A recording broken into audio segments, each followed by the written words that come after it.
Oh, my favorite footballer is going to be Messi. প্রিয় খেলোয়াড় Lionel Messi, মুগ্ধ হয়ে দেখেন Lamine ইয়ামালকে। To see Lamine Yamal always feels a little bit insane. বার্সেলোনার পারবক্স Cedric নিজেও ছিলেন ফুটবলার, তবে মাত্র 17 বছর বয়সেই নেদারল্যান্ড জাতীয় ক্রিকেট দলে জায়গা করে নিয়ে আলোড়ন তুলে নিয়েছেন তিনি। এর পেছনে বিশাল অবদান রয়েছে তার বড় ভাইয়েরও। কালবেলার মুখোমুখি হয়ে জানালেন এক গ্রীষ্মে ফুটবলার থেকে ক্রিকেটার বনে যাওয়ার গল্প। ক্রুয়েফ ভ্যান বাস্তেনদের ফুটবল রাজ্য থেকে কিভাবে ক্রিকেট পাড়ায় এলেন সেড্রিক টকবগেই কিশোর জানালেন। I have also played football. আমি ফুটবলও খেলেছি। আসলে নেদারল্যান্ডসে গ্রীষ্মে ক্রিকেট আর শীতকালে ফুটবল খেলা হয়। আমি দুটাই খেলতাম, তবে শেষ কয়েক বছরে আমার ক্রিকেটে বেশ অগ্রগতি হয় আর এই খেলাটা আমি বেশ এনজয় করি, তাই ফুটবল ছেড়ে ক্রিকেটেই থিতু হয়েছে। I always enjoyed a little bit more. গরমে গায়ের ঘাম ঝরিয়েই আজ বিশ্ব ক্রিকেটের নাম তুলেছেন। প্রশ্ন ছোড়া হলো, বাংলাদেশের গরম কেমন লাগছে, সহনীয় কিনা? সেড্রিক বললেন, নেদারল্যান্ডসে সাধারণত এত গরম থাকে না, খুব বেশি গরম হলেও 30 ডিগ্রি। এমন ওয়েদারের সাথে তেমন পরিচিত নই। That's really warm. তবে আবার নিজেই বললেন, Beautiful weather. ইটস ওকে, দারুণ ওয়েদার, দারুণ ক্রিকেট চলছে এই সপ্তাহ জুড়ে। আমি প্রথমবারের মতো ক্রিকেট খেলতে এশিয়ায় এসেছি। আমার মনে হয় আমি বেশ উপভোগ করছি। I've really enjoyed the week. পরের বছরেই তো ভারতের টি-20 বিশ্বকাপ মহরণ, সেখানকার আবহাওয়াও প্রায় একই। বাংলাদেশে করা এই কঠোর অনুশীলন সেখানে কাজে দিবে কি? সেড্রিক দৃঢ় কণ্ঠে বললেন, Obviously this week gives us অবশ্যই এটা আমাদের ভারতে কিছু মাস পরে কাজে দিবে। এই সপ্তাহ জুড়ে কর্মযজ্ঞের মূল লক্ষ্যই সেটি। really useful to get used to these conditions. 17 বছরেই ক্লাব ক্রিকেট অনূর্ধ্ব 19 মাতিয়ে আন্তর্জাতিক ক্রিকেটে পা রেখেছেন। সেড্রিককে অনুপ্রেরণা যোগাচ্ছেন কে? এমন প্রশ্নের জবাবে সেড্রিক বললেন তার বড় ভাইয়ের কথা। তার খেলা দেখেই তো ক্রিকেটার হবার স্বপ্ন বুনেছিলেন তিনি। যদিও ভাই অনূর্ধ্ব 15-এর বেশি আগাতে পারেননি, তাই হয়তো ভাইয়ের অপূর্ণ স্বপ্ন পূরণেই ছুটে বেড়াচ্ছেন এই কিশোর।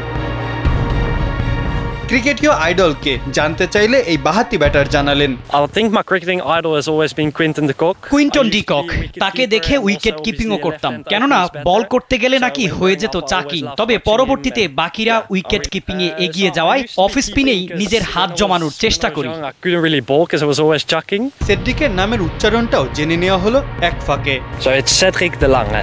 Cedric de Lange. ডাচ দেশের মানুষকে কি আর ফুটবল নিয়ে প্রশ্ন না করে থাকা যায়? ফুটবল দেখেন কিনা জিজ্ঞাসা করলে জানালেন, I think he's the best. সব ধরনের ফুটবল দেখি। প্রিয় ক্লাব বার্সেলোনা আর প্রিয় খেলোয়াড় মেসি। From Barcelona. ইয়ামালকে নিয়েও প্রশংসায় ভাসলেন তিনি। বললেন, I always watch. তার খেলা অনেকটাই অবিশ্বাস্য। To see Lamine Yamal's প্রসঙ্গ ঘুরে আবারও আসলো ক্রিকেট। নেদারল্যান্ডসের এই দলটায় আছে পাকিস্তান, ভারতীয়, ডাচ বংশোদ্ভূত ক্রিকেটার। আছেন ম্যাক্স ও ডাউডের মতো মজার চরিত্র। দলের সবচেয়ে কনিষ্ঠ হিসাবে কেমন লাগে, কিভাবে তাকে দেখভাল করে টিম? সেড্রিক জানান, We definitely have a really diverse team, but I think সত্যি আমাদের দলটা বেশ বৈচিত্র্যপূর্ণ। এমন একটা সপ্তাহ বেশ উপভোগ্য। ম্যাক্সের মতো খেলোয়াড়ের সাথে খেলাটা সত্যি দারুণ। তার উপদেশ কাজে দিবে অনেক। from the advice that he gives me. টি-20 ক্রিকেট এখন 4 ছক্কার যুগ। এই জেনারেশনের ক্রিকেটার হিসাবে তার কোনটি পছন্দ, ট্রেডিশনাল ক্রিকেট শট নাকি অ্যাগ্রেসিভ হিটিং?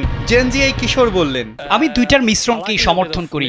বেসিক টেকনিকটা ট্রেডিশনালি থাকা উচিত, তবে ফ্র্যাঞ্চাইজি ক্রিকেটের এই যুগে তাল মেলাতে ফানকি শটও রপ্ত করতে চাই। I do like playing some funky shots. তবুও জিজ্ঞাসা করা হলো সুযোগ পেলে কি এমন কীর্তি করতে চান তিনি?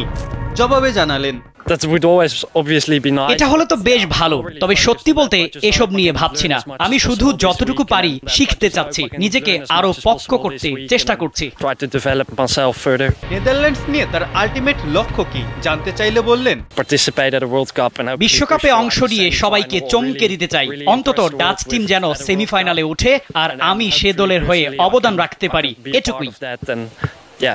help the team. সবশেষে জানতে চাওয়া, ক্রিকেট থেকে কি শিক্ষা নিয়ে যেতে চান তিনি ব্যক্তিগত জীবনে?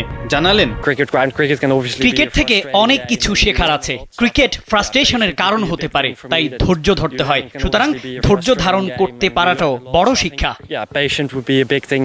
দুর্দান্ত ব্যাটার, দারুণ ফিল্ডার, অফ স্পিনও করেন টুকটাক। ডাচে কিশোর কি পারবে নিজের অপার প্রতিভা ডানা মেলে দিতে বিশ্ব ক্রিকেটে? দুয়ার কিন্তু খুলে গেছে ইতিমধ্যেই।